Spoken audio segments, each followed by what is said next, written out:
right, we're here live in person, sort of virtually. I'm really, really excited to be here. If you don't know who I am, hi, I'm Thomas Winkley. I'm a technical marketing advocate on the education team here at Unity, and I'm joined by two brilliant, brilliant people. Let's start on the other side of the screen. Laurent, why don't you say hello to the people? Hey, hello to people. Do you want me to introduce myself quickly? Oh, yes, please. Yeah. So I'm Lauren. I've been doing already a bunch of streams over the last couple of years on Darts and multiplayer. So you've probably seen me a couple of times already. I'm leading product management for Darts and multiplayer in Unity Engine. And yeah, we're going to talk more about Dart this week leading up to GDC. It's going to be exciting. Now, of course, we've got the wonderful Esteban. If you want to introduce yourself, sir. Sure thing. Hello, everyone. My name is Esteban. I'm one of the developer advocates here at Unity. I'm happy to work on Laurent's team as well. On Thomas' team as well. But I work a lot with Laurent. And you might, even if you haven't seen me before, you might have heard my voice on other multiplayer videos, or maybe the words like Galactic Kittens or Netcode for Game Objects ring a bell. But yeah, I'm one of the folks talking about multiplayer technologies in Unity. But nice to be here with you today.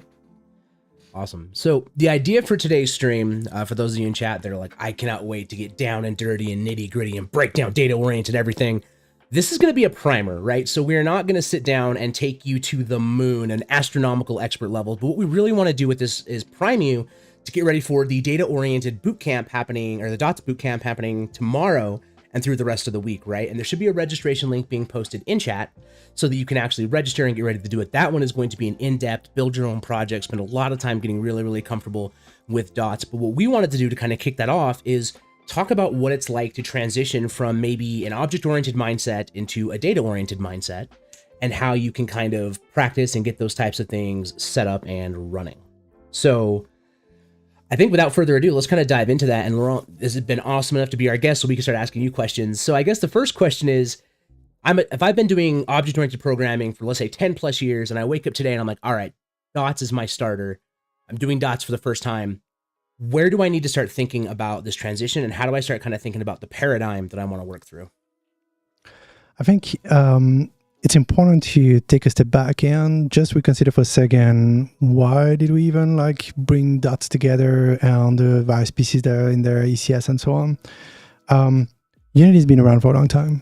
Many games are being done in Unity. Tons of games are being done in Unity, which is amazing. And so that means Unity is doing something well. And that's great. Yeah. Now, when we're talking to our customers, to our users, when, the moment where they can sense some frustration with Unity is when they kind of start hitting some of the limits of the architecture of the engine itself. And some of that has been cooked years ago into the engine.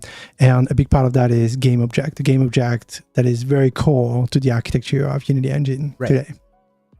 And so a couple of years back, some of our co-founder, Joachim, been kind of trying to get ways around this. How can we scale the engine to give more room for people to grow their ambitions? It's super cool to get started fast and build up games, but then at some point you need to think about how you can scale up into bigger experiences. And the solution to that was to implement some additional architecture evolution in Unity, including something called ECS, Entity Component System. And that's not something we invented. That's pretty much a good practice that you would find in major AAA productions. And we just try to provide an implementation of that so everybody can get started with a more scalable infrastructure. Now, down to the question, how do we leave this transition? Well, if it is more scalable and game object was a problem, then that means you have to rethink a few things. What's magic about game object is that you pretty much organize your project and then you just deep dive into whatever object and start writing behaviors. And those behaviors might be at the right place or they might be not, but it's not the point. The point is getting started something that works as fast as you can. That's the value of game object. Now you can easily imagine that if you're just spreading behaviors around or across a project, then they're not organized optimally. Is that the correct word? Yeah, I think so. Mm-hmm. Optimally for the execution. A good thing to do for modern processor, modern memory, and so on is to organize things well and the various levels of cache and making sure that you can actually batch process information at scale. But a lot of that requires a lot of expertise. So the only consideration you need to go through when you start using things like data-oriented design or ECS is just taking a little bit of a step back, ECS guides you into separating behaviors from data, and that's basically systems and components. And entities are kind of like the connectors between those concepts. And once you do that, then maybe you're going to refrain from adding a little bit of behaviors everywhere in your project and instead bring them together into systems. And instead of just having whatever data you have, because that's how you put your game object together, you need to think a little bit about how you organize your component data so it can be batch processed efficiently. So it takes a little more like investment upfront into thinking how I organize my code and my project. But once you go through that, then it is way more flexible. Like you can add and remove features to your game way more easily. You can re-architect your game way more easily. You can scale up your game more easily. So people would tend to regain that velocity, maybe a slower, a little bit initial velocity when you start to use that concept, and then that you regain after in prototyping or experimentation or even production.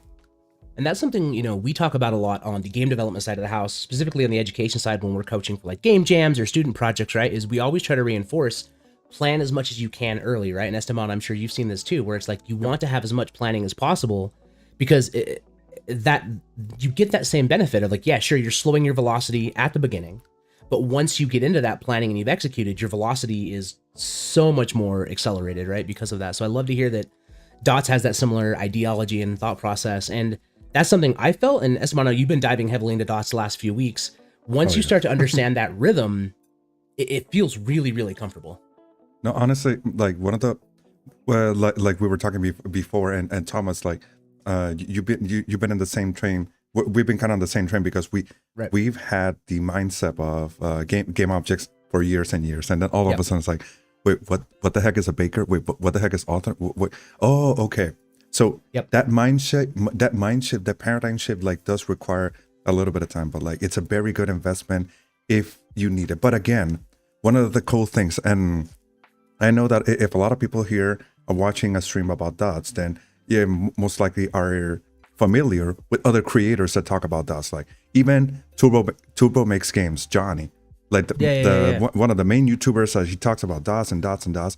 Even he dedicates a video to like, even he dedicates a video to like, do you even need Dots? And that is a very good question to answer. Like, because we're not here to say like, oh, Dots is the only way. No.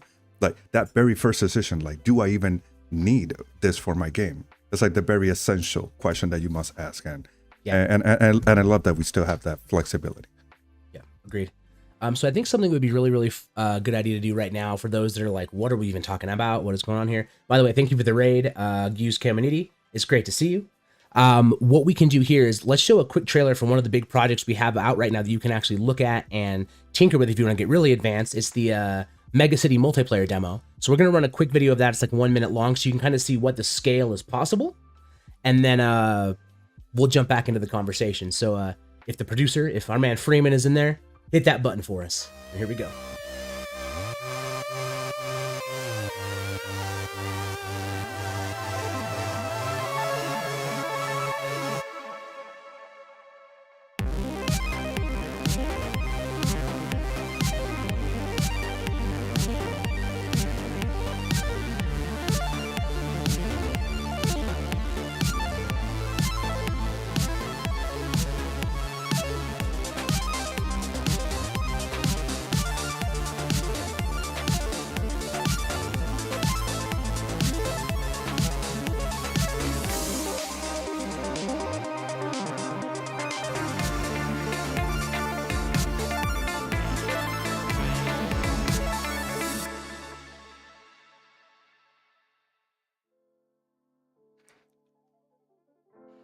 Cool. So for those, we just wanted to show kind of the scale. Now, Mega City Metro is even bigger, and that's something else that we have available as well.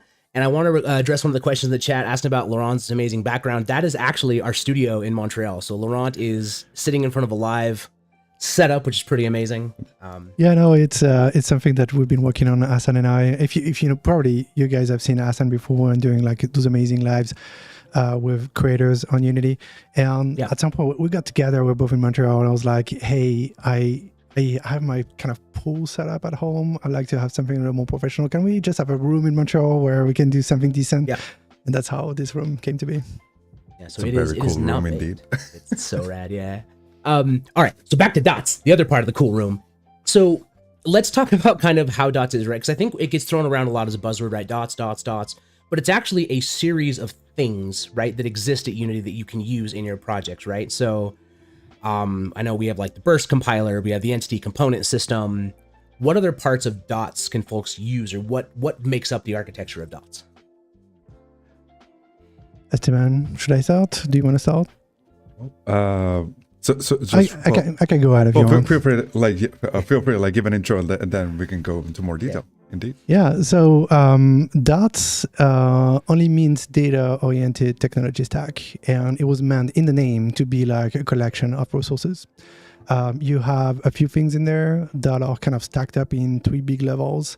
One level is what happens exactly by compiling the code down to the hardware level, so that's burst. Burst was actually like, it's not necessarily used in the data-oriented context. It was just a tool to help data-oriented design in Unity possible. So you can use burst like in any kind of project as long as you respect a few rules. And then you have the second layer, which is parallelization of computing. That's done using a package called jobs. Some of jobs is available in the core of Unity. Some of it is available in packages for compatibility with ECS. And that just help us schedule things on the processor. You can actually use jobs with game object, but you kind of run everything on main thread anyway, so it doesn't really enable too much, but it simplifies how you write code and parallelize things. And then you have ECS on top of it. So ECS is the piece that is really data-oriented in nature because it forces you to write data-oriented design architecture as your game code. And anything based on top of ECS will be data-oriented enabled. And then there's a bunch of things that comes on top of it. So first of all, your code, like if you write an ECS gameplay, then it's going to be based on the entities package or ECS stack. Entities uses jobs and uses burst. So those 3 things come together when you write ECS-based code. And then we provide a number of implementations for you that makes it easier to build a game. There's a ECS-based physics package. There is an ECS-based netcode stack. There is a second ECS physics package. We have one that is native to Unity code, developed by Unity folks, and one provided by Microsoft, a Havok-based implementation. And so all those things are kind of meant to help you get started faster and get to the finish line as fast as you can.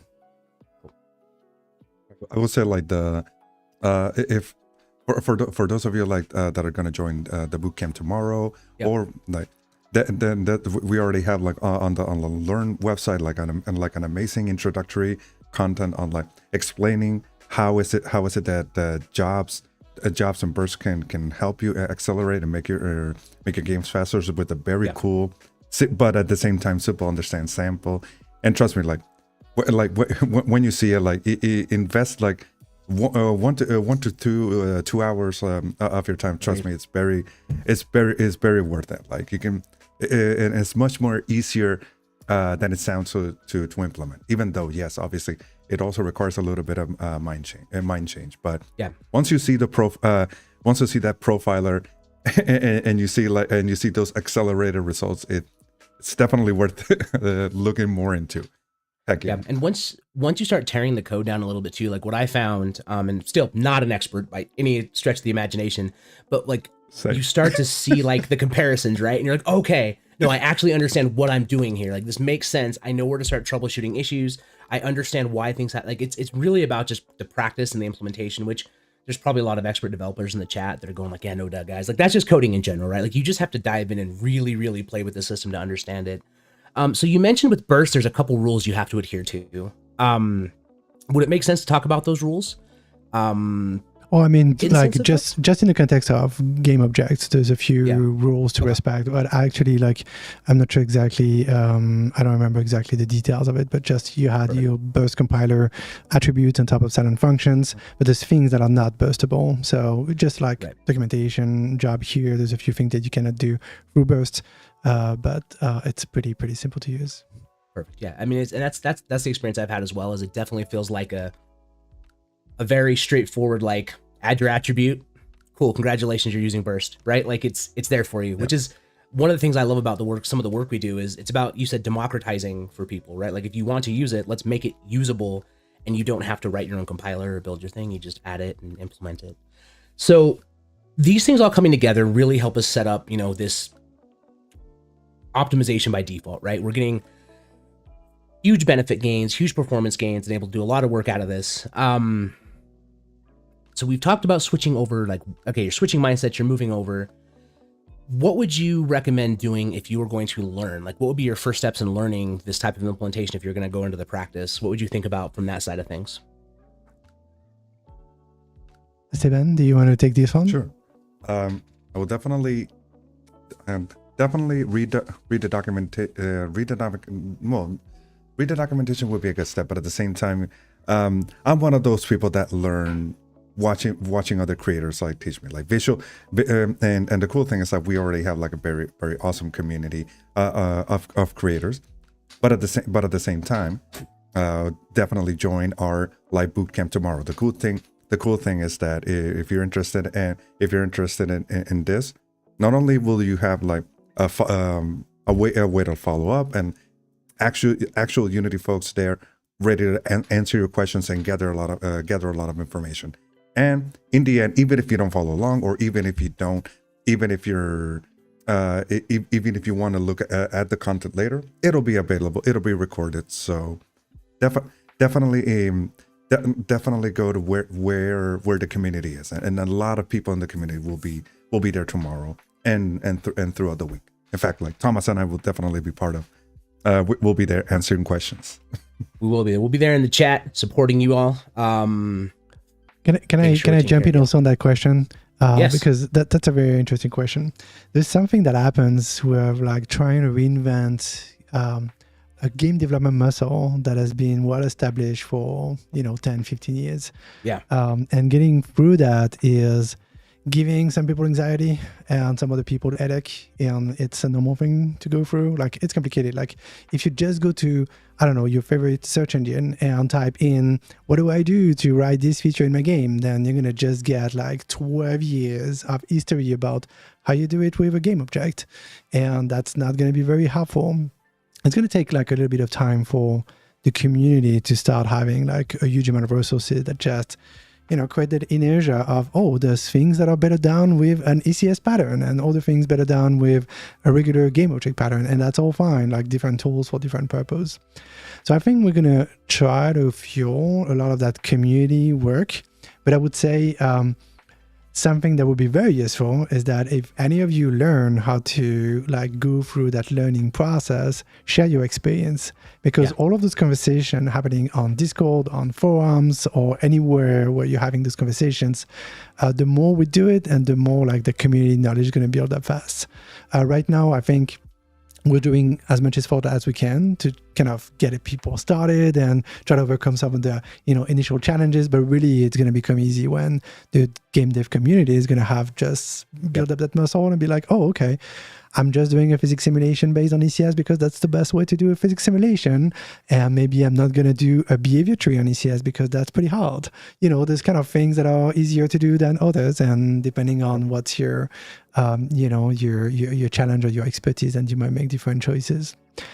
But the second thing that is important to remember is that when I'm saying it's the right tool for the right purpose, this is not this is a real sentence. This is a real thing you need to integrate with that kind of tools. You can integrate ECS, and we made it so, and somebody earlier mentioned the baking process, for example. We made it so it's working alongside GameObject because it's not the best tool for everything. Sometimes, let's say, ECS is best when you have a ton of entities and the same behavior to apply to them all. Like think about a shader applied to a large number of pixels. Okay, that's a super use case for data-oriented design. Now, if you have a single entity with tons of behaviors, let's think about like some, I don't know, a character controller, some elements of UI where you have very few entities and tons of different behaviors for it. That would kind of be an entire pattern for an ECS implementation, which can be tricky to implement then. So the general idea is don't throw out everything you've learned on Unity. Like, just continue to building your game the way you used to do it. Now, when you observe that some part of your processing, some part of your simulation code is becoming the bottleneck on CPU about what you're trying to make. Think about 1 million pedestrians that need to walk around, or crowds of enemies, or maybe, like I said earlier, a physics simulation with a large number of objects, or simply like having to process long queues of game objects that become slow. That's when an ECS system will become your best friend. You introduce it for that specific purpose, for that specific processing problem to be solved in your game, and you just create that interface with the rest of your game that is based on game object, and you can progressively get into ECS without having to design an ECS game. That's not the point. Laurent, would you agree that, like, even for example, if you want to just have like a very complex environment, and then everything else, just like the interactive pieces just work with game objects, would you agree that's also a very good use case for dots as well? Even if you just want it for presentation environment purposes? I often have this conversation with users where we sit down, let's say at GDC, for example, or so on, and we're like, hey, I'm doing this game. Is ECS the right solution for my game? And unfortunately, the answer is always it depends. It depends on the gameplay implementation, depends on what's important in the gameplay, what's bottleneck in your current implementation, and so on. So it is not a problem to have a lot of within one frame interaction between game object and ECS. Usually what's going to happen is at the beginning of the frame, you're going to be, synchronizing a lot of data in between the managed space and the unmanaged space. And then you're going to run stuff on the managed side and stuff on the unmanaged side in parallel. And then probably at the end of the frame, I'm saying probably because it depends on what are the implementation strategy you're using. Probably at the end of the frame, you're going to synchronize back some of the results of the ECS simulation so that game objects know about it. And that's often how the whole thing is going to work. But there is not like a single recipe to everything. Like, I've seen so many different game implementation, even for the same games. It depends what are the strategies, and also some of the constraints of the gameplay too. Remind me of a computer science professor, and it's true. Like, it depends, because like there's so many ideas and implemented ideas and unimplemented ideas out there anyway. One thing to remember is when you start introducing ECS into your project, basically it requires you to think about your frame processing organization, because you all of a sudden have worlds and systems. And so that's the only thing that you need to worry about. Like, there's going to be a bootstrap of that ECS world. And then you need to organize what are the systems, and when things get executed, it's a deterministic order of execution. So you need to think about it, whether in game object, it just happens whenever it happens, and that's it. With ECS, you just take control of that frame execution. You want to choose carefully when you synchronize ECS and manage with the managed code, the game object mono behavior code, because every time you call a manage data space from ECS, then it's gonna require synchronization on main thread. So you want to do that as few times as possible in your frame execution. So you strategically position those, and then that's it. You're done. You do stuff on the ECS side, you do stuff on the manage and game object side, and they get synchronized, usually beginning at the end of the frame, and that's it. Perfect. Yeah. I want to reiterate a point you made earlier so that everybody kind of understands this, and also make sure I understand this. But you said it, and I want to make sure we say it louder. You can use game objects and ECS together. Like, that was the whole point of all of this, right? I want to make sure that gets clear of, like, you don't have to go 100% either way, which is really powerful, right? That's more on that democratization side. So I just wanted to, whenever there's good points, I like to say them loudly. So I think that's a really important point. Just to be very precise here, you can do 100% managed code in Unity, but you cannot do 100% unmanaged, meaning an entire 100% ECS implementation. Gotcha. That's something we initially wanted to do. It was part of the plan in the beginning, but at some point along the way, we've decided that it was way more interesting to start delivering value immediately to help overcome some of the limitations a lot of game developers were encountering, and then to progressively expand the number of systems that are compatible with ECS. When we think about future plans, moving forward, we have a number of teams that are starting to work and design what could be the future of that stack and how it evolves to deliver that value to more users. Yeah. And there is not a million scenarios there. What we need to do is to progressively converge the stack of GameObject toward ECS in a way that makes them compatible with each other at scale across the entirety of the engine. And so release after release, we're going to work that in that direction. But right now, there is no such thing as a 100% ECS game. That's not the point. ECS is always an addition to your GameObject project. And you've said something a lot through the last 20, 28, 30 minutes of talking to you, and I really want to drive that point to home too. You keep talking about value for users. Am I allowed to ask more about that? Like, it seems like that's what your team is really focused on. Yeah, it was an interesting moment. Like, if any of you on the stream been watching Dots for a few years, you probably have seen like this very long period of experimental version of the packages. And there was kind of negative aspects to it because a lot of people were a little bit annoyed by all the constantly changing APIs and the lack of documentation, the lack of editor integration. That was all fair. Like, we were not focusing on that at the beginning. But the good thing that came out of this very long experimental phase is that we got to learn what was working in production and what people were getting out of it. And that was really, really interesting because we didn't exactly know, like at the beginning, what would be the most important value proposition we would deliver. And some of those things, like we talked to dozens and dozens of studios that shipped games using Dots in between the span of, 2018 to 2022, something like that. So for a few years, we got a bunch of games shipping on different platforms. And we just sat down with them and tried to find out, okay, what is the core value you got out of it? And I think we regrouped that into 6 or 7 categories. First one is gameplay, game architecture flexibility. So when you have a lot of your gameplay that is based on ECS, because you do a nice job of supporting data from systems, then you can add and remove systems without having to re-architect the data of your game. And that's a magic difference between like the world of GameObject and ECS. Yeah. In GameObject, if you want to remove behaviors, you basically need to go through the entirety of your project to try to discover where you've written any behavior that might be related to whatever you want to remove. And that's an insanely long re-architecture process that nobody can really do efficiently. With ECS, you want to remove a gameplay feature, remove the system that does that processing, and you're basically done. Obviously, depending on the strategy of the implementation, your mileage might vary a little bit, but you see the point. So flexibility is very fun with ECS. Then another thing that is very good is you take control of the hardware. So as I mentioned, you take control of the frame execution, deterministic processing of systems. So that means you can better leverage your hardware. Cool. You also take control of the memory by laying out the memory the way you want. So you take control of the processor and the memory. That means you can cram more complex gameplay to lower end hardware, or you can increase the kind of games you can make on an existing hardware. So that's the second set of value proposition people are getting. The next thing is when you have memory well aligned in memory, then you can stream more efficiently. You basically move data from disk to memory, from memory to memory. It's basically a mem copy.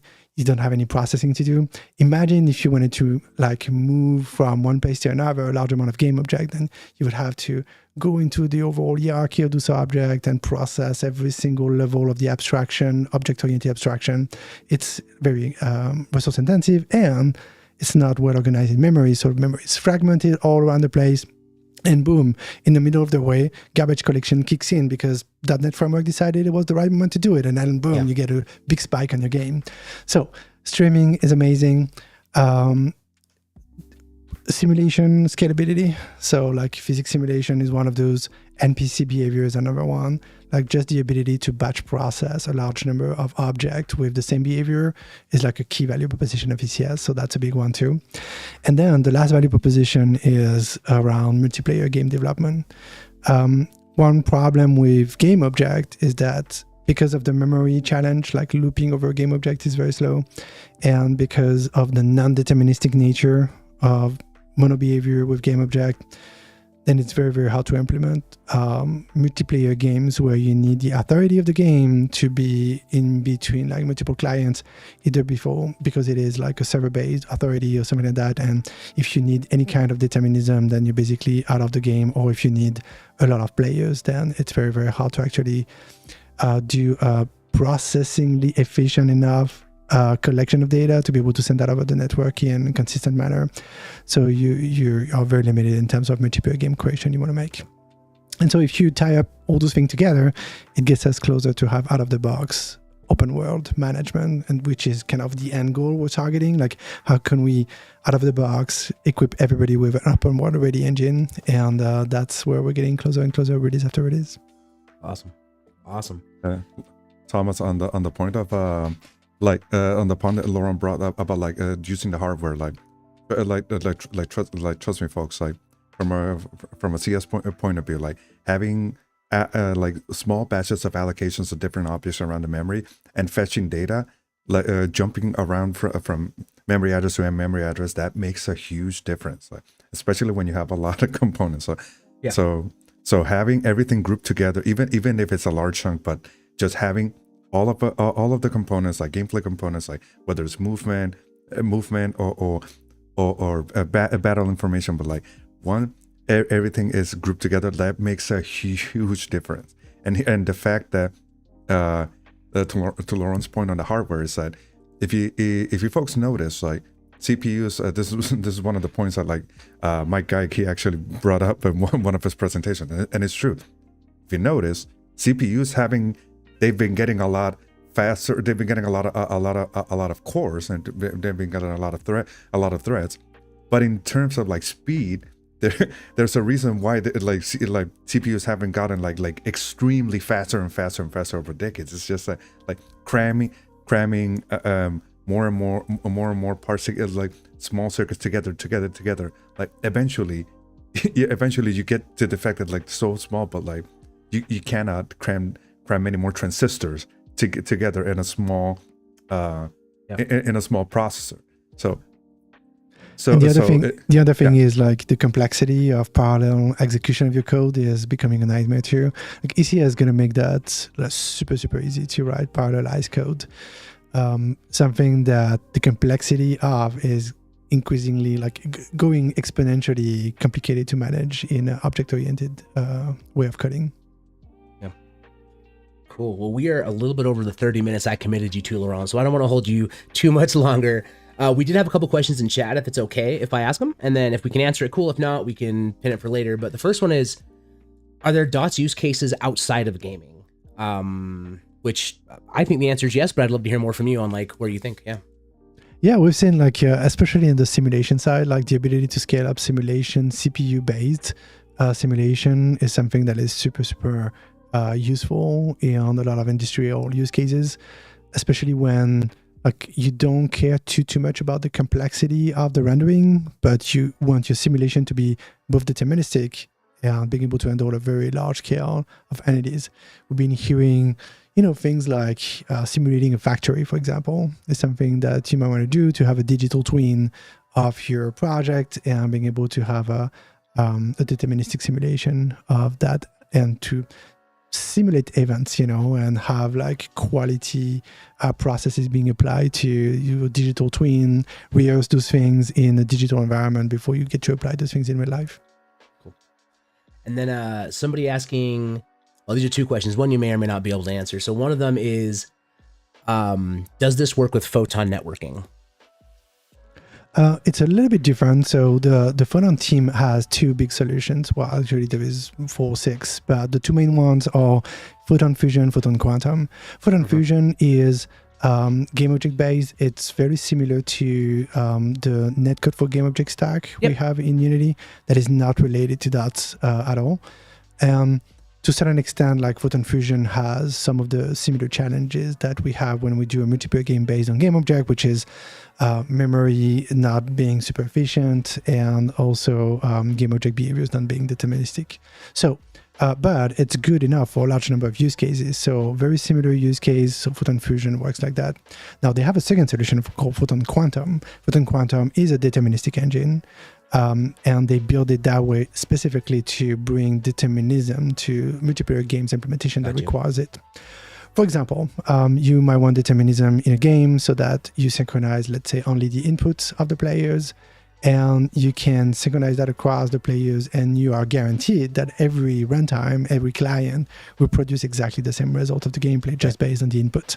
If somebody pressed the A button at this time and everybody got that information, then everybody's going to have the same state of the characters on screen. And to do that, you need determinism, and game object and model behavior is not deterministic. So what the Photon team did, and they designed that in an environment where that wasn't existing yet, they basically reproduce some of the critical elements of the game simulation outside of Unity engine, like animation and physics, and they implemented their own simulation system there that are fully deterministic. So you have a little bit of that kind of workflow where you have some of your project and game code running in Unity, and then some of that gets to run into the Photon Quantum plugin itself. All of that to say, that's the kind of implementation they have, but there is nothing that would prevent you to actually have, let's say, and here, like, the sky's the limit, I guess, because the combination can be anything you can imagine, I suppose. You could very much imagine that you have some ECS-based gameplay implementation in Unity because it makes sense for, let's say, I don't know, maybe NPC simulation, and then you scale that up like crazy. And then maybe that's not required for your multiplayer gameplay and doesn't require to be deterministic. It's kind of more like, I don't know, patterns that happen on the screen, or maybe pedestrians in a city builder game or whatever. And then the actual physical simulation that needs to be deterministic and that you plan to run on Photon Quantum is being run in that engine specifically, because that's what you need to synchronize over the network. So you could very much make that setup work. There is probably a little bit of double dipping here, because you're probably going to have some of those toolings and deterministic behavior also that are delivered with the ECS stack. So it's a matter of then choices depending on where is the best value you're getting from the test stack you're using. But technically, there is nothing that prevents you to do it. Cool. All right, last one, and then we're going to sneak away and let you leave. So folks asking about ECS animation. Yeah, That one always comes up. So there's, when we look at user feedback, by the way, if you want to provide some feedback on our roadmap, you can find our roadmap on unity.com/roadmaps. And in there is a section dedicated to that. And the user comments we're getting the most are basically in three categories. The first one is burst determinism across CPU architecture. There's still something that we have some amount of non-deterministic results with bursts across CPU architecture. So that's number one. Number two is animation based on ECS. And then number three is environment navigation based on ECS. So we have teams working on those topics. We have been going through designs of what the solutions could be. We are not ready to tell a specific version of Unity, a specific date of releases, but work is ongoing on those fronts. And as soon as we can, we're going to need to deliver an ECS-based animation runtime and an ECS-based navigation runtime, and ensuring that all of that is deterministic across all architecture. So those are in front of us. We're working on it. Cool. So keep your eyes peeled, keep your ears posted, look at the internet for things, but we'll be getting more news out to you all. Laurent, seriously, thank you for taking the time to talk about this. I hope everyone in chat, YouTube and Twitch is getting a lot out of this. We're going to pivot to our next part where Esteban and Tom try to learn dots together via a Learn tutorial live. So it's going to be fun. He's gone. Where did he go? he is ghosted. He turned into the logo. That's it. He's turned into the logo. Just like that. He gave such a good answer. He became the brand, and away he goes. Shout outs to Freeman for the incredible. For those that don't know, behind the scenes, Laurent made a joke this morning about, could I have a puff of smoke when I disappear? And our production guy made it so. So shout outs to Freeman for hooking us up with the ghost. All right, here we go. By the way, apologies to YouTube chat. I didn't have you pulled up, but I've got you up now so we can see you. Laurent is now an entity. He has been baked into the system. He is compiled optimally on the memory of Unity, and we're ready to do this thing. So let's pull over to the Learn tutorial we're going to be working through and just kind of give you all some information on this, with the full caveat that Esteban and I are not dots experts. We are Not yet. beginner-ish. We're like right across the list of the bridge of intermediary. We're working on this. So yeah, we can pull up the tutorial we have here. Let me make sure I've got my screen share set up correctly for production. So this is at learn.unity.com.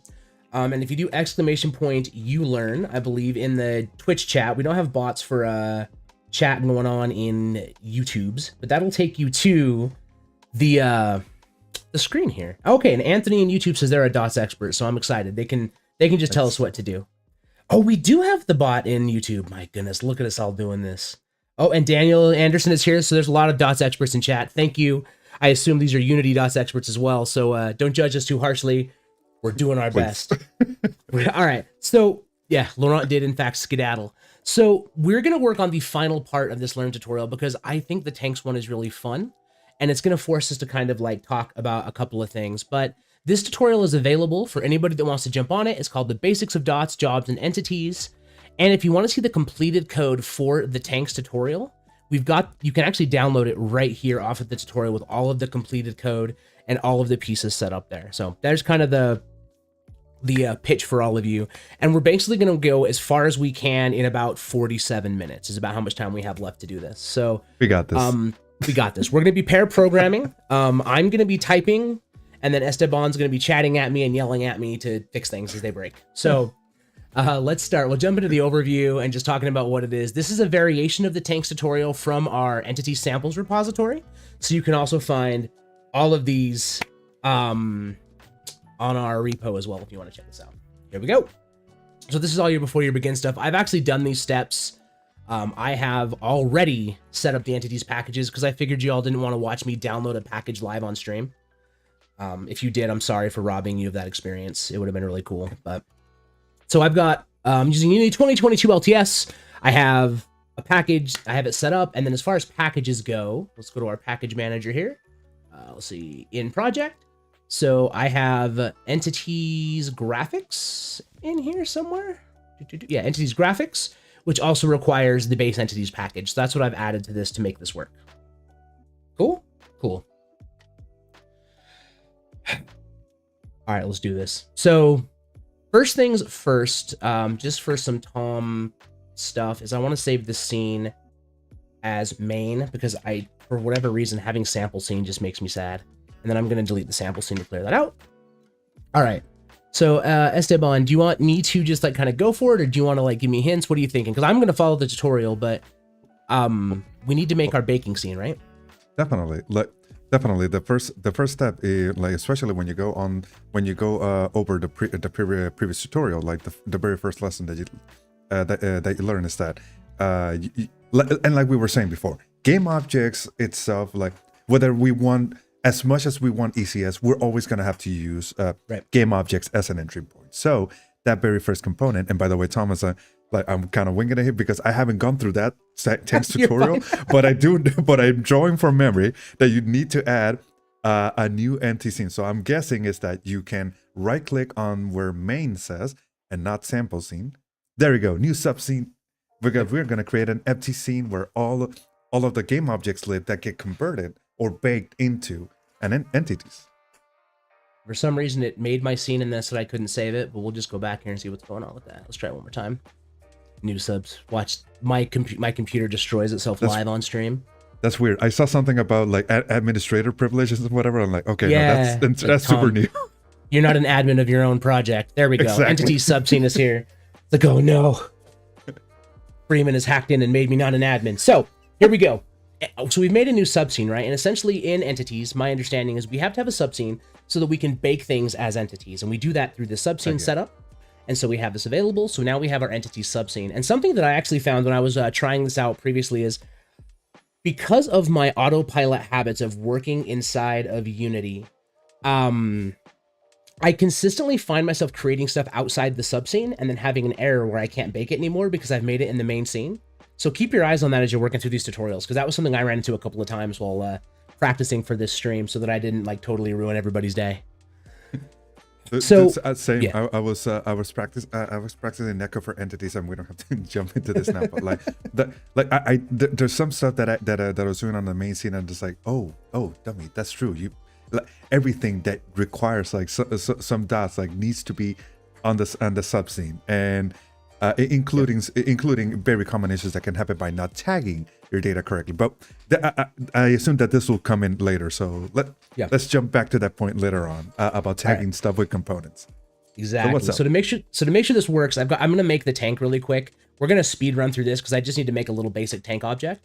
So on the entity subscene, words are going to be hard today. Right click, new game object. We'll make a 3D. We'll make a cube. And I'll name it tank. In the tutorial, it actually has you make just a boxy cube, but I like my tank to be a little more flat. So I like to do something like this to make it a little more tanky.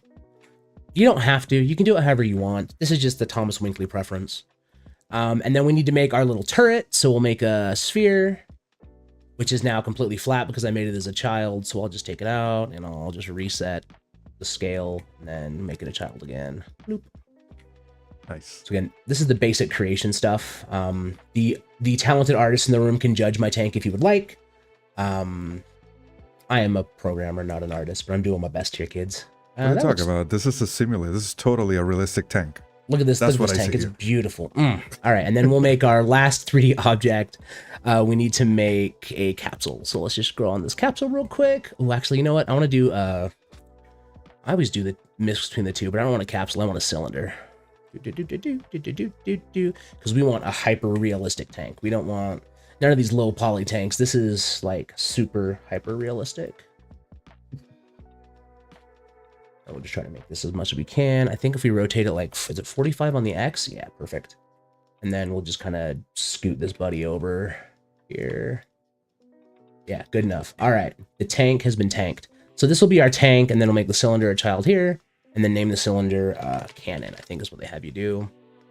Okay, so I am cheating a little baby bit here just by getting this done fast so that we can scoot ahead in the tutorial. So, all right, our single immobile tank has been created. Ours is more shoeboxy instead of boxy, but that's okay. Ooh, this is a great question. Someone's saying, what are subscenes and how do you use it? Is it only an ECS thing? So this is a specific ECS thing. I mean, you can have multiple nested scenes in Unity, right? When you're building a game object, and you can have different scenes of different objects. But yeah, yep, subscenes are only ECS, and we're using them so that the ECS system knows, hey, I'm baking the stuff in here into entities, right? And I'm adding whatever components and creating my chunks and batches. So, Oh, Thomas, and quick note that this is different from, different, but at the same time kind of related to like additive, when you can add scenes additively. But the cool thing is that subscene is an actual model behavior component that you add to a game object. It's just that what Thomas did, it accelerates the process and it creates a game object and adds that component and then ties that scene asset that Thomas created. Yep, and as you can see, I just selected the thing, and we can look in the inspector on the scene and see that there's the subscene script right there. Mm-hmm. We can also change its hierarchy color, which, knowing that, we're going to make it pink. No, I don't think the material's missing. Let's go to here. There, that's better. We'll go red.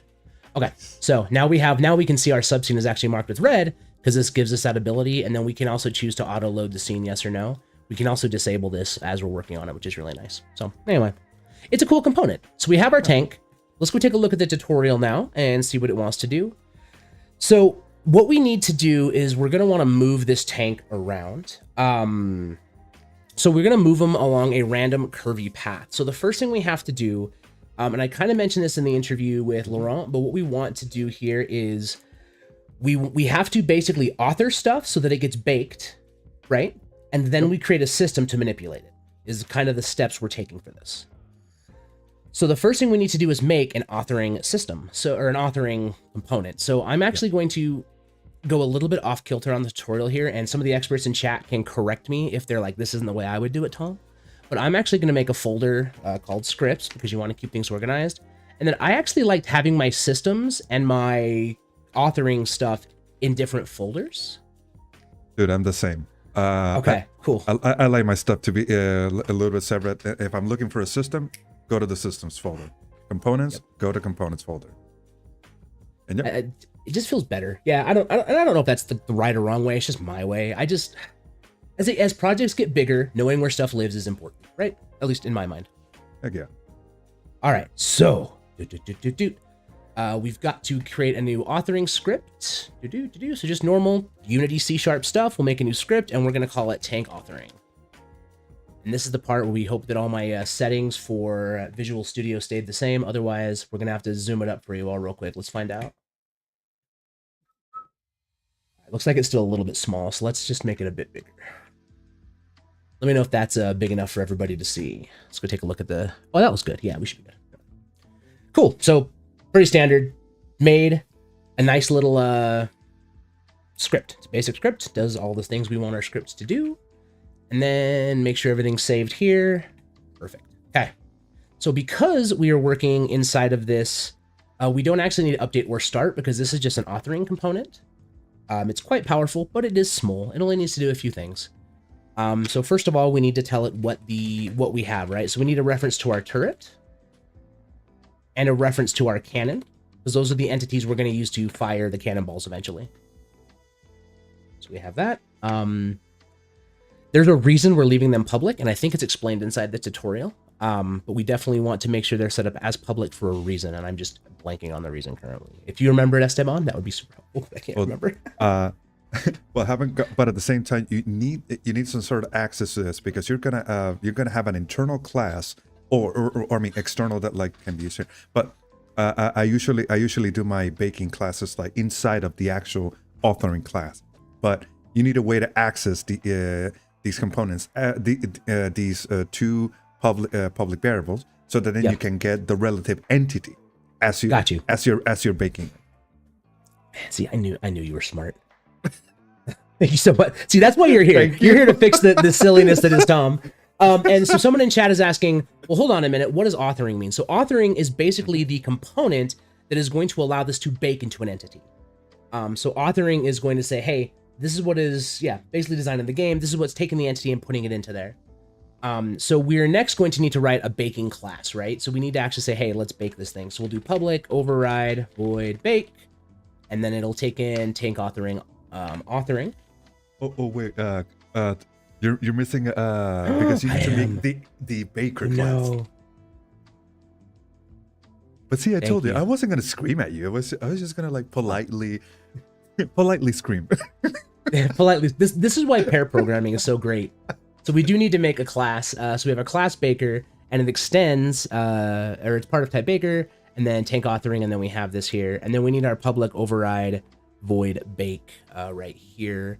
And this one actually has, I think if we're doing it this way, is this how we set this up? Let's see. No, that's the add component we're going to mess with. Perhaps you're missing the entity, using entities. And by the way, I'm opening my own ECS project.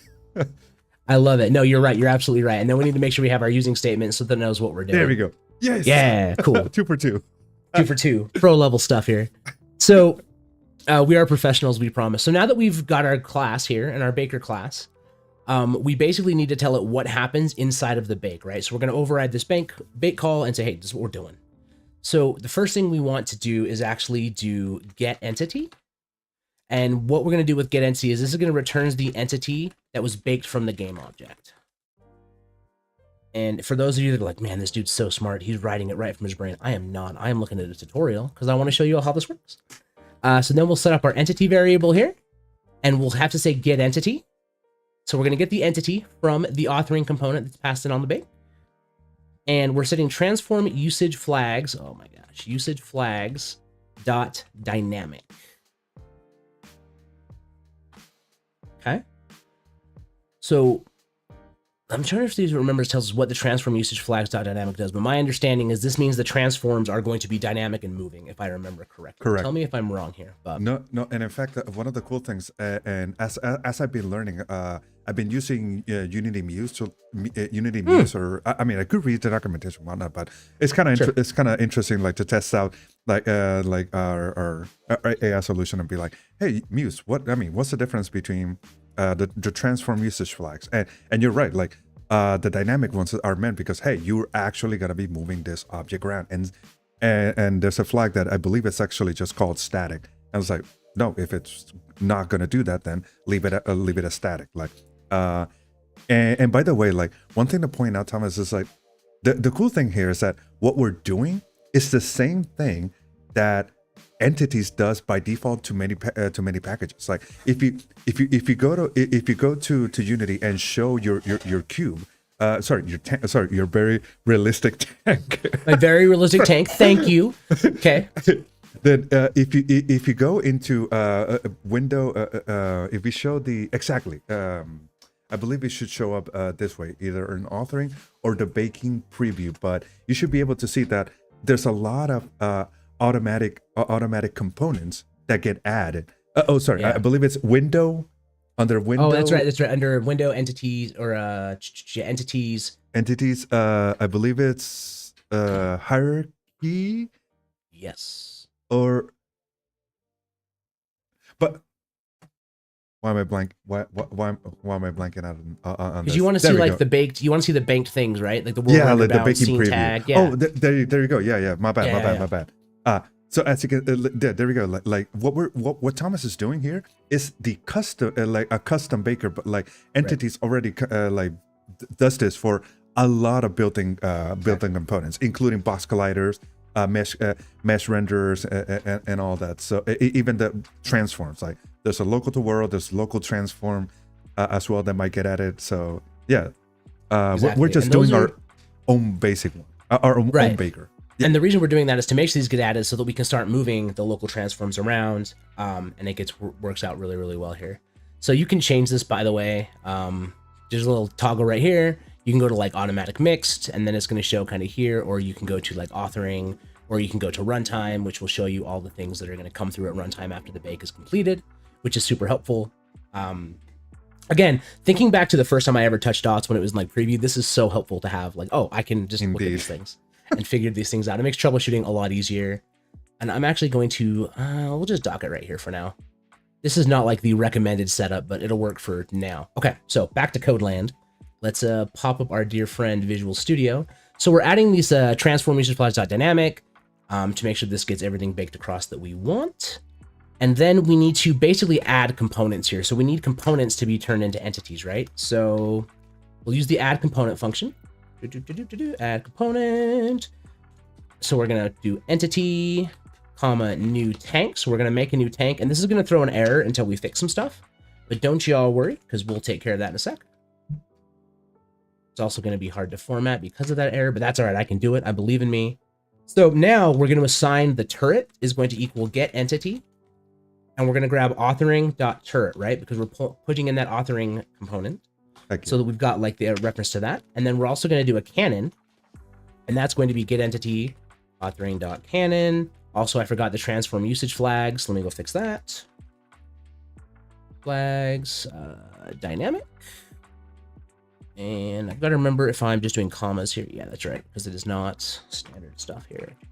Okay. And by the way, like the reason why Thomas is getting a lot of like those green lights is it's a warning that Visual Studio will throw, because like there is a function called get entity, and you don't need the transform usage flag, but it's an obsolete one. So definitely avoid it. Like this is a better way. Heck yeah. Yep. All right, so this is set here. Now we've still got these errors, right? And basically the error we're getting is saying, hey, like this doesn't exist. Like there is no turret. So we actually need to create a struct that has our turret that extends iComponent data to make this work. And we can actually just do this outside of our main tank authoring class.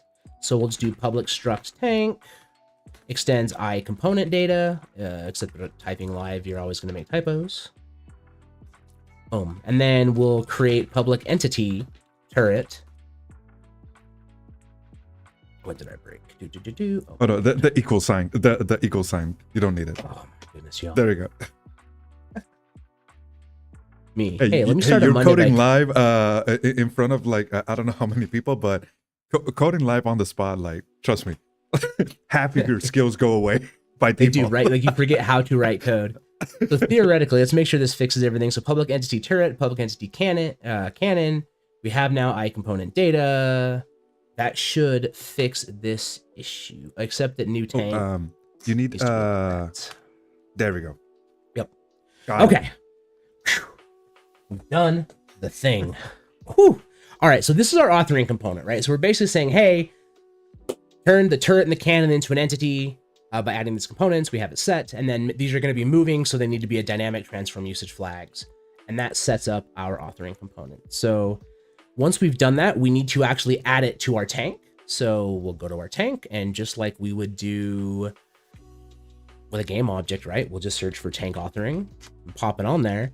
And now we have these variable fields here, and we'll drag and assign them.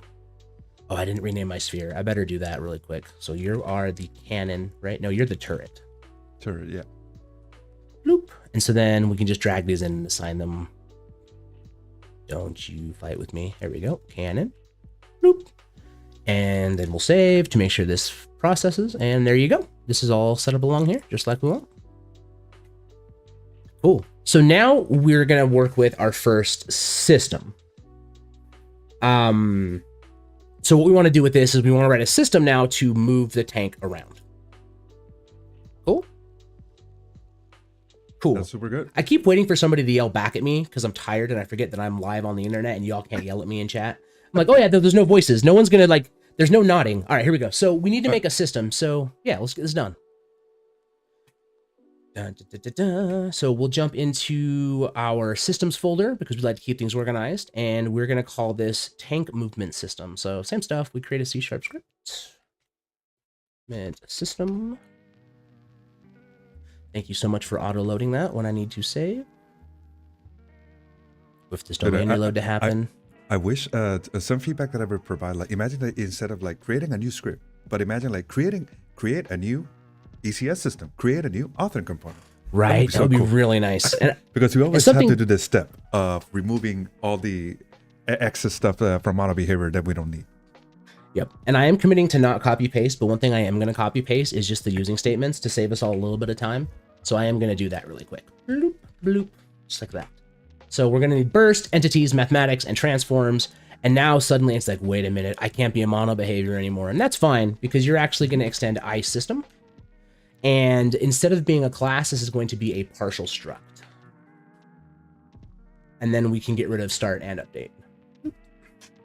But I do agree, and I would argue, like I can't make, Wayne Games, scripts templates have been added to the latest version of ECS. So there's actually probably templates we could be using to do this. Nice. So shout outs to Wayne Games. We appreciate you being here. All right. So now let's get this system going, and I've got to look at my timer really quick. How are we looking? Dun, dun, dun, dun, dun. Oh, we have 26 minutes left. 26. We're not going to get nearly as far as I wanted to get. All right. So now we need to basically get this movement system. So the first thing we're going to do is tell it to burst compile. So we'll add the burst compile attribute, and then we'll do our on update. Ref system state. So we have to pass in the reference to the system state. And now we are ready to do an on update method. So, or do stuff inside of on update. So we're going to start with a variable called DT because we need to get a reference to delta time. So we have system API.time.delta time. This is the same delta time we've been using since the beginning of time. What's the delta time on the, never mind. That's too deep a question. So basically we just need to get access to this. So I'm going to quickly copy and paste this comment just so we know what we're doing. So for each entity that has a local transform and a take component, we want to get access to the local transform and the entity ID. That's what we're going to do in this. And we're going to use a query to get to this. So this is what I find really interesting about like the data-oriented mindset is we're basically just writing data queries in a way. And we're basically saying, give me everything that has these specific characteristics. Does that sound right to you, Esteban, of how I'm describing it? It does. It does, and in the end, like we're like it's like basically, oh, we're gonna update all entities. No, but let's apply this filter so that way this is something that every system system does, and it's gonna try update all of the entities. But that's why we apply these awesome filters. Yep. But exactly. And that's what we need to tag. That's what we need to tag. Like if you want to say for example, like you like the player controller or like main player. That's why you could even have like an additional component to say, oh, this is the main character. And check it out. The component can actually just be an empty component. It's just literally just a tag, and that's it. Exactly. Just giving us rising that and giving us access to that one piece of data. So we're going to say, hey, so we're going to use a for each loop, which code and computers are very, very good at doing. We're going to say, so for every transform an entity in, and now we need to tell it what we want. And so let's go enter here to give us a little extra. Actually, I'm gonna get rid of this for now. Little enter here. So we'll do system.api or system API.query. and we wanted to get a reference read write, ref RW, local transform. Because we want to modify the data. Exactly. Yep. So that's our first thing there. And then we'll do dot. Wait, I'm gonna put the dot down here. With all tank. So if it has a tank component, right? And I'm surprised because I do the exact same thing. in formatting my queries, I do the exact same thing. Like you want to say so when I was working through this tutorial and talking to the gentleman internally that's working on it, I was like, you're right, this is the nicest way to format this. Like it's really readable. Yeah. So we have our reference read write of local transform as long as it has a tank component and we have access to the entity, is basically what this query is saying, right? So that we can make changes to it. So once we've done that, then we say, all right, here's what we're going to do to that. So this is our for each, and then here's all the stuff we're going to do to each of these.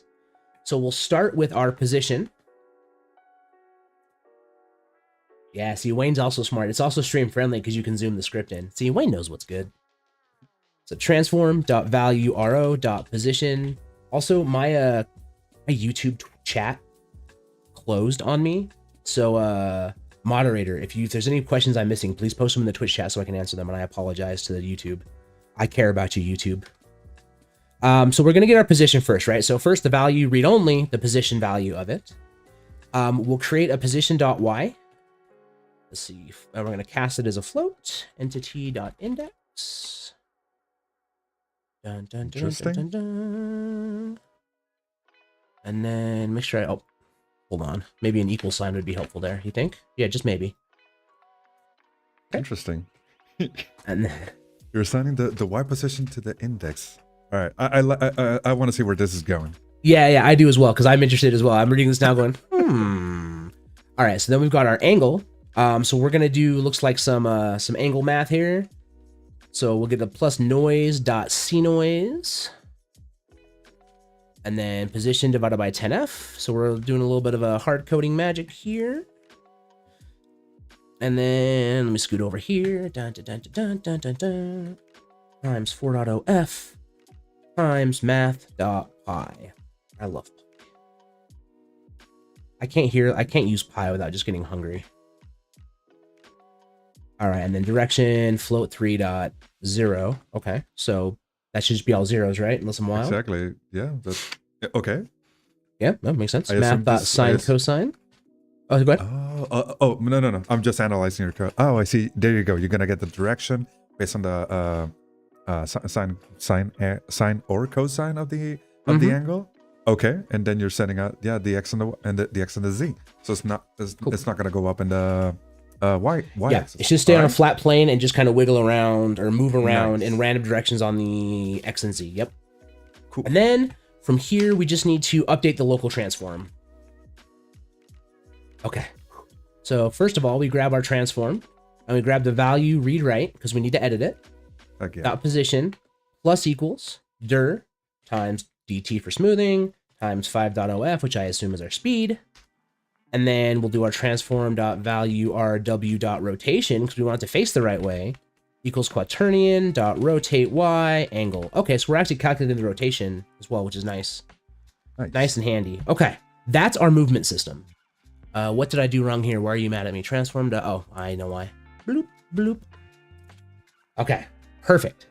So this is our movement system in a nutshell. And because this isn't extending a mono behavior, we don't actually have to attach it to anything. It's just gonna run and make stuff move around randomly. So theoretically, our one tank should move randomly now that we've done this. Let's save to make sure everything's reloaded. Oh, and by the way, like stuff like the speed, we're now using a constant 5.0, but like this is something that you could put in the authoring script Exactly. as a speed setting. But obviously, this is just for learn purposes. But you could put it in the authoring and expose those parameters. That's actually one of my favorite parts at the end of this tutorial. Is like I got to the end of it and I was like, wait, so I could just author whatever I want to manipulate. Yep. And like that's a great call out, Esteban, because it's really like it's getting you to feel like kind of the power of setting these types of systems up. So we've saved it. Whoops, that's the wrong save. I just tried to save a web page. Let's hit play Nice. and see what happens. Apologies for my play mode tint. Hopefully it's not too bright for y'all. I think the last time I changed my play mode tint was during Halloween, so it's very Halloweeny. I will say though, like, but having a good play mode tint, like every experience Unity uses, like, yep, that's what you do. Yep. That's what's Play up. mode tint. Yeah, that's just what you do. Mine just happens to be bright orange right now. So if we hit play though, we see our buddy wiggling away. It's running for the hills. It's out of here. Nice. Cool. So the movement system is movementing. That's exciting. Yeah, that's what we wanted it to do. So now, come on, this is going to be a DOTS demo unless we spawn like 5 million tanks, right? That's what we got to do. That's the whole reason. At least. Yeah. So that's the next step of this is we're actually going to create a bunch of tanks with random colors. So the first thing we need to do is make a prefab of the tank. I'm not going to teach you all how to do that because you should know how, just based on what we're doing. But if you don't know, you just grab it and you drag it. Bloop. Now we have a prefab. And then I'm actually going to delete this tank out of the subscene. It's gone. Oh, wait, how are we going to spawn the tank, Thomas? Oh, sir, we're going to make a system. We're going to make a system. But before we make a system, we need to add something to our tank. And I actually want to specifically call this out because I got lost for like 15 minutes trying to do this. And so just in case somebody doesn't want to feel silly like I did. So one of the things the tutorial will ask you to do is add a URP material property base color authoring component. Whew, it's a tongue twister, but it's actually just a component that Dots gives you. So you can just add component, search URP material property base color authoring. And we need to add one to each piece of our tank. So we can make the colors of the tank different. So we're not just looking at a bunch of gray tanks. So just so you're all aware. Is this just to like very specifically override the base color attribute of a material? Exactly. Oh, that's so cool. And it's a pre-built authoring component, so you don't have to write your own authoring component. So this is basically authoring our URP material as an entity so we can manipulate it. So you're authorized to have your world be colorful. That's what's up. That's what's up. All right, now you got your pun game going. It's going to be the rest of the stream is going to wrap beautifully. All right, we have 16 minutes left. Let's see if we can do this. So now we need to make another authoring piece, right? So we're actually going to create a configuration object, and this is actually going to be an empty game object. Remember, we're right-clicking in the subscene, going to the game object, and we're going to just create an empty, and we're going to call it config. So this is an empty game object that we are going to store our configuration information in, which is how we're going to author this. So back in our authoring, we're going to create another script and call this config authoring. I wish it would auto-load my script and not just pop up Visual Studio for me. There's got to be a setting I can toggle to make that happen. I'm going to learn. All right. So this is our config authoring. And just like we're used to, whenever we create a new Unity script, we have our standard implementation, right? It's here. And this, again, is going to use entities. So I'm going to get rid of these collections because we don't need them. And I'm going to add using unity.entities. And then this extends mono behavior. We don't need update and start. And y'all, we're about to do the thing we just did. We're going to make our references. So we're going to need a tank prefab because we got to spawn tanks. This is actually going to have us get a little bit ahead of ourselves. And we're going to make a cannonball prefab as well for when we want to spawn those. I don't think we're going to get to the cannonballs today. I'm sorry. It's running out of time. And then we have an integer of how many tanks are we spawning. But that's why the material is accessible already, and people can definitely do it on their own. So that's a cool thing. Exactly. We're not leaving you entirely out of the loop. Not totally out of the loop. Not out of the for each loop for sure. We're trying to make sure that everyone that is in this chat can continue on after. I was trying to think of a really good query joke, and then it's not coming. I'll work on it though. All right, we've got to make our baker class. We have config authoring, right, for our baker class. So again, class baker extends baker config of type config authoring, and then we need to have our override void bake, and we need to tell it, hey, we're gonna bake. Shout outs to autocomplete. Look how easy that was. Boom, done. So we're passing in, hey, the config authoring needs to go in here, and then we just need to tell it what to bake through. So first of all, let's get a reference to the entity. So get entity authoring transform usage flags dynamic because it needs to. Is this one dynamic? I think we're doing dynamic. No, actually, this one doesn't need to move because. I mean, it could. We could make it move for fun. Oh. All right. So no, this does not need to move. We're not worried about it. I gotta scroll over on the tutorial, y'all. Hold on. It's in a small window. Bloop, bloop. Okay, here we go. Now, all we have left to do is add the components that we want, right? We need to tell it what components are going in. So we'll set up our add component. and it's going to be an entity, and we'll say it's a new config. We can get rid of this buddy right now. Then this will be so new config, and we need to set what the tank prefab is. You know, I'm gonna do this in a different order just so we don't have to have the red lines. If everyone's okay with that, let's set up our struct right now. So we'll make our public struct config. It's gonna extend iComponent data or implement iComponent data. Public entity tank prefab. Public entity cannonball prefab. So again, this is just the stuff, the variables we set up, right? To make sure that these exist as an entity now. And then tank count comes through here. And now we can say tank prefab equals get entity authoring dot tank prefab, comma. Rinse and repeat. Yep, like exactly. we did before. And this transform usage flags does need to be dynamic because the tank is going to be schmoving. I believe. Let's just make sure that I'm not lying to you all. Yep, these are all dynamic. Tank is in fact schmoving, so we're good there. So yeah, rinse and repeat.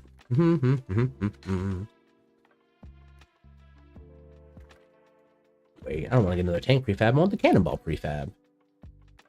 Form dot usage, transform usage flags dot dynamic. I cannot type anymore. And then tank count equals, we don't actually have to get an entity here, we just need the int. So authoring dot tank count. And then comma, we're closing this out. Boom. So again, baking everything across and pulling it over there. Ooh, that's a really, really great question from Shilios. Can't you directly expose the config struct in the inspector to not have duplicate references? I'm going to need one of our awesome dots experts in chat to answer that question. I would assume the answer is yes. Esteban, what do you think? Can you repeat the question again to make sure I understand? So they're it? asking, can you directly expose the config struct in the inspector to not have to duplicate the references? Oh, like exposing the actual structure that you have below. Mm-hmm. That's a great question. That is a very good question. I believe no, but you can expose settings of it that gets sent to the component. But yeah. Honestly, yeah, I'll also say the same thing. Like, I would definitely appreciate like a very much more detailed from an actual expert. From an actual expert, yeah. So this is, again, we're learning it together. That would definitely be something to toy with, though. I recommend playing with it and experimenting because you learn best by trying stuff on your own. Not saying we can't teach you. I'm just saying, you know, play around. All right. So now that we've got this set up here, we can attach the authoring component to our config object. We have 10 minutes left. We're going to get so many tanks on screen before this is over. I'm so excited. So we have our config object. We'll just drag tank authoring over. And now, wait, that's the wrong thing. Remove component. Get off my config. I want the config authoring. Boom. So now it wants a reference to the tank prefab, the cannonball prefab, and also to the tank count. Well, and just how many tanks. So we're going to start our tank count at 20. We're going to be nice and gentle with it. Also, I don't want to like put this stream to like 5 FPS or something. And then in my prefabs, we'll just drag the tank over and we're set. So again, this part we've all seen before, right? It's like, oh, I'm just assigning references in the inspector. It's what we do all the time. Thomas, I think you... Well, honestly, let's try it out. Okay. Let's see what happens when the Are you concerned about the cannonball? Yeah, let's see what happens. Yeah. I'm excited. Okay, yeah. I don't believe we'll have a problem because we're just presetting code and we haven't referenced the cannonball yet. But let's find out. Okay. All right, here we go. So we hit play. Theoretically, 20 tanks should show up. No, we haven't written the system yet, so nothing's going to happen. Oh, that's true. Because we only wrote the authoring component. So really, I got too excited. Exactly what we expect is happening. We're just looking at a beautiful, beautiful skybox. Yeah, because we actually now need to create our system, right? So we made our authoring. Now we make the system. So let's go to our systems folder here. Create C# script. And we'll call this tank spawning system. Dun, dun, dun, dun, dun, dun, dun, dun, dun, dun. And for some reason, you'd like to pop this up. We'll go back here, double click to open new. Beautiful. All right, so this is a system, and with the system, we don't need to attach it to anything, right? It will just run. So it's time to build this beautiful system, and I'm gonna, again, copy paste the using statements. Apologies, y'all. I'm not trying to cheat you out of typing. I'm just trying to make this a little more smooth. So we need burst, entities, mathematics, rendering, the engine, And we need this random as well, set to unity.mathematics.random. So this is all set up here. And because this is a system and not a game object type setup, we are going to turn this into a partial struct called tank system. And we're going to extend iSystem. Now, because we're using this, we can burst compile. And I believe one of the rules for being able to burst compile is everything has to be unmanaged, right? It can't be subject to garbage collection, if I remember that right. Yep. Which nothing in here is, so we're good. Which, by the way, the default behavior in C#, if I remember correctly, is a structs. It's a like by value basis, not by reference. Got you. By reference. So yeah, you're always passing actual copy of the entire thing by value, if I remember my C# correctly. Got you. Okay, so let's go to public, or let's go to public. Let's go to the public. No, we're gonna create we're gonna use the onCreate function here. States. Oh my goodness. That You got this, Thomas. You got this. All right, so we have our onCreate, and again, we take the reference of system state. And what we're doing here is we're basically saying we can't do anything unless this config exists. So I double duplicated. So basically require for update means the system only updates if at least one entity with the config component exists. So what we're telling it is like, hey, if there's no config, don't do things, which is really important because we can't spawn tanks without our config, right? So we're basically telling it not to do anything until we have this config. Or we will do that when we put in this little function call here, which is state.require for update config. Oh my goodness, there's a D in update, guys. We got this. All right. Boom. So state.require for update is basically saying, hey, if we don't have a config, don't update yet. So we're just going to hold until we see that. When we got it, we're going to go. Got another thing we can burst compile. All right, and now this is where we're going to set up our onUpdate, just like we did in our last system, right? So this is our onUpdate function. And this is a really cool thing, and I love the way this is structured as we kind of get like deeper and deeper into the learning of this setup.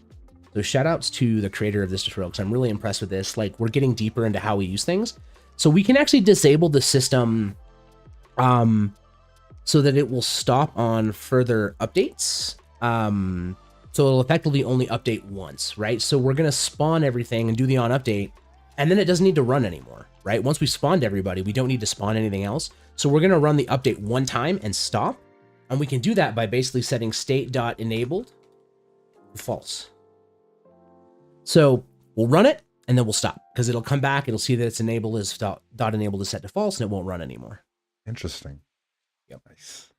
And this is something I wanted to ask you about, Esteban, because you are the much more senior developer here in this call. So I'm going to put you on the spot here, and you may not know the answer, and that's okay.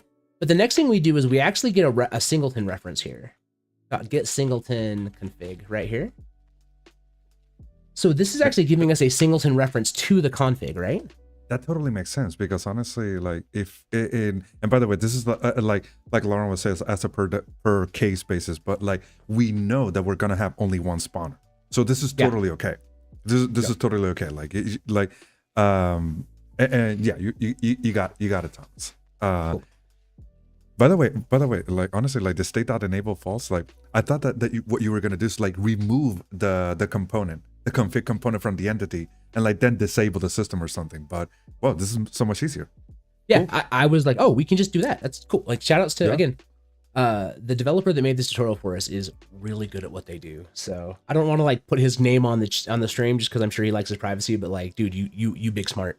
Okay, so now we're gonna just do a loop and spawn stuff. And for this one, it's not even a query. We're literally just spawning things. So we are gonna get a new random. So we'll do var random equals new random 1, 2, 3. We'll use a hard-coded seed.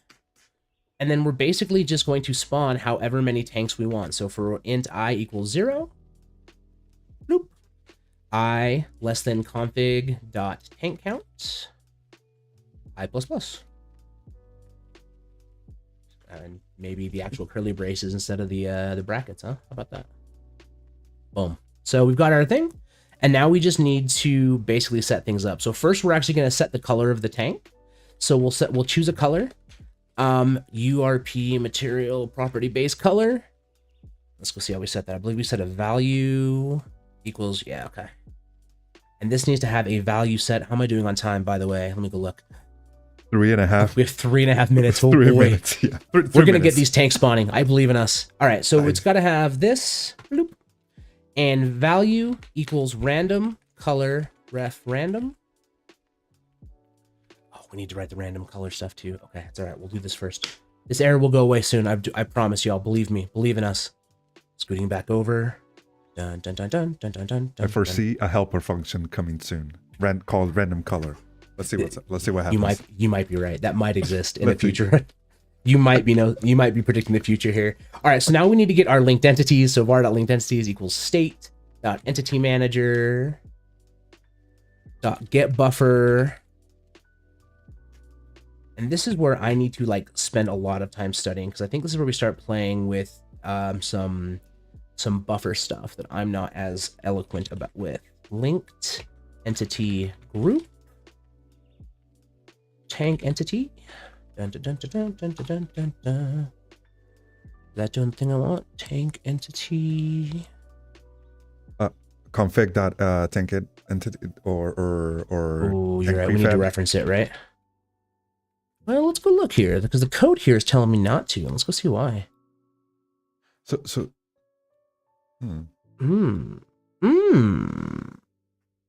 All right, so linked entity group is a special kind of component. Let's go read about what this is, because we have documentation right here to read.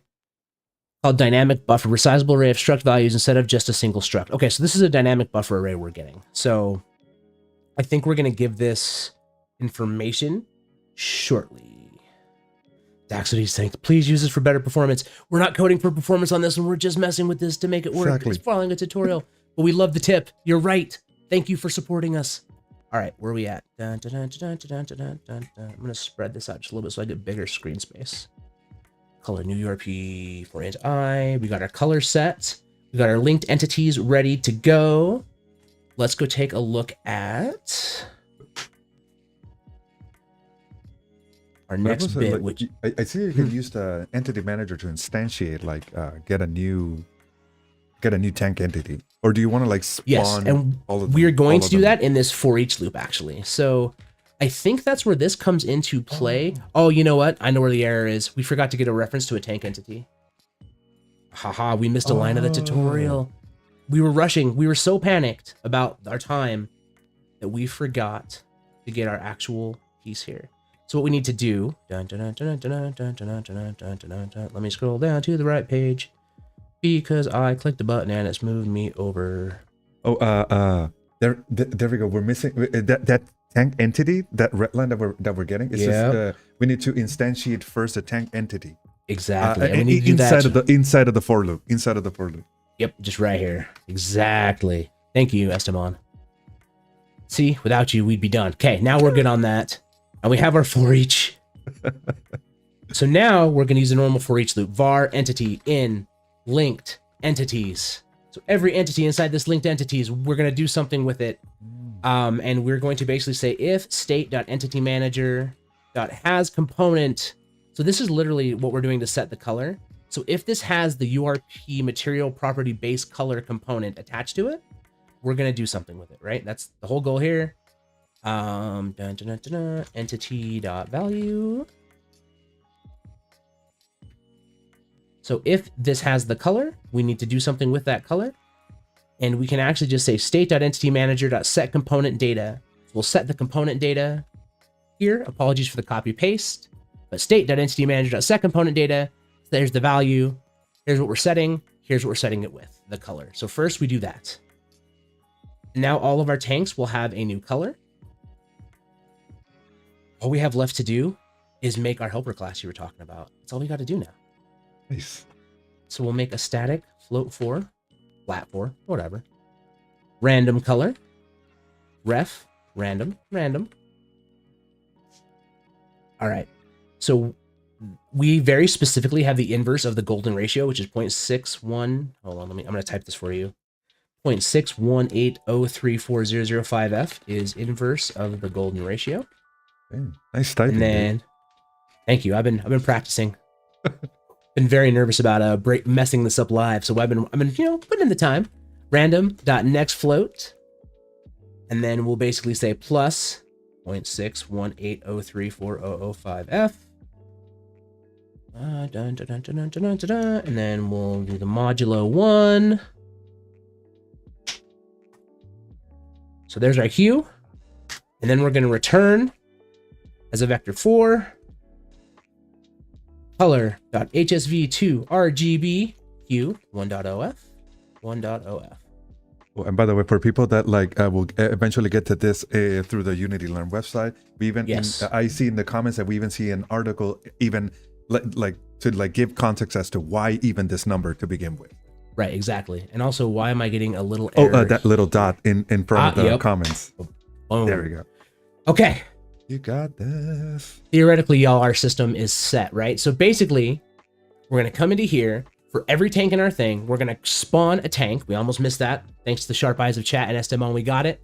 We're going to set the color. And because they already have a movement system, we don't even have to think about the movement or setting velocity, because the movement system is going to take over and move our tanks, right? So we have a system that's spawning and a system that is moving these tanks. So let's save, make sure everything is working. No, don't save the website. Click into the window first, Tom.